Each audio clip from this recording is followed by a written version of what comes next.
দেশ গড়ে তোলার প্ল্যানে আপনারাই তো বুঝবেন, আপনাদের মতো মানুষদের, প্রতিবন্ধীদের, আপনার ভাই বোন প্রতিবন্ধীদের কিভাবে ইউনিভার্সাল ডিজাইনটা করতে। আপনি যে বললেন শুধু প্রতিবন্ধীদের জন্য সহজ সুবিধা করে না, সবার জন্য, হুইল চেয়ার অ্যাক্সেসের জন্য, প্র্যামের জন্য, সাধারণ প্র্যামের জন্য, যদি কোনো আরো বয়স্ক কেউ থাকে, অনেক কিছু দিক দিয়ে।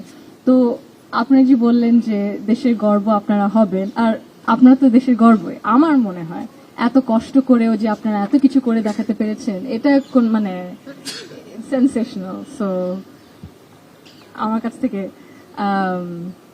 তো আমরা চাই যে এইরকম আরো আপনিও আরো সুযোগ পাবেন, হয়তো আপনিও আরো সুযোগ পাবেন এরকম আরো প্ল্যাটফর্মে আসতে, আরো কথা বলতে, জানতে, শিখতে আর একসাথে কাজ করতে, ইনশাল্লাহ ইনশাল্লাহ।